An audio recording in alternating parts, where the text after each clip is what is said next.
Nous allons étudier dans cette capsule vidéo la méthode pour identifier un réactif limitant dans une réaction. Tout d'abord, définissons le réactif limitant. C'est le réactif qui aura complètement disparu à la fin de la réaction. Il arrive parfois que tous les réactifs disparaissent à la fin. On appelle ça un mélange en proportion stoichiométrique. Le mot est difficile, stoichiométrique. C'est quand tous les réactifs ont disparu à la fin de la réaction. Maintenant, voyons la méthode pour identifier le réactif limitant. Prenons un exemple. On réalise la combustion complète de 6 mol d'éthanol, retenons 6 mol d'éthanol, dans un récipient fermé, contenant 15 mol de dioxygène gazeux. 15 mol de dioxygène. Cette combustion complète produit du dioxyde de carbone gazeux CO2 et de la vapeur d'eau H2O. La réaction s'écrit ainsi: éthanol plus dioxygène donne dioxyde de carbone plus eau. Reste à ajuster cette équation. Nous allons commencer par le carbone. On voit que le carbone, nous en avons 2 du côté des réactifs. Nous prendrons donc 2 blocs de CO2. On poursuit avec l'atome H. Nous voyons qu'on en a 6 du côté des réactifs. Nous prendrons donc 3 blocs de H2O. 3 fois 2, 6. On termine avec l'oxygène. Du côté des produits, nous avons 2 fois 2, 4, plus 3 fois eau. Nous avons 7 oxygènes.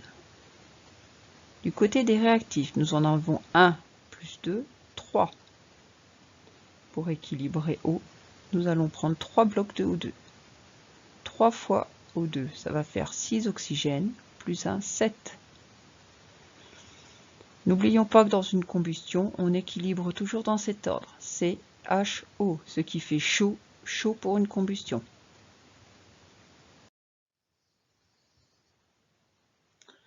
Donc la méthode en elle-même, on écrit et on ajuste l'équation de la réaction de combustion. Chose qu'on vient de faire.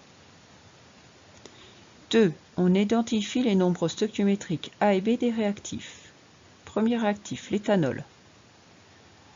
On voit ici que le coefficient, le nombre stoichiométrique ici, vaut 1. On a une fois cette molécule. Donc le nombre stoichiométrique vaut 1 pour l'éthanol.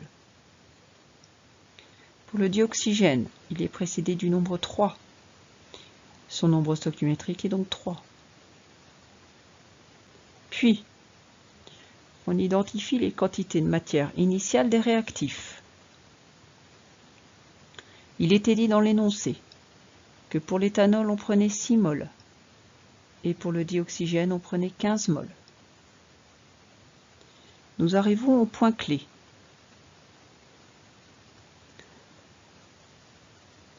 Pour identifier le réactif limitant, nous allons calculer le nombre, la quantité de matière d'éthanol sur son nombre stoichiométrique et la quantité de matière de O2 sur son nombre stoichiométrique.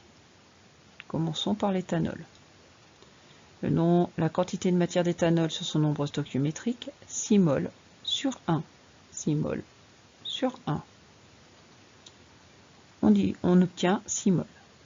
On recommence avec le dioxygène. N2O2 sur B. Donc, N2O2, 15 mol, son nombre stoichiométrique, 3. 15 divisé par 3, nous obtenons 5 mol.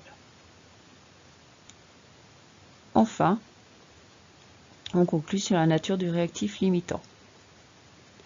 La plus petite valeur est obtenue avec le dioxygène, avec 5 mol.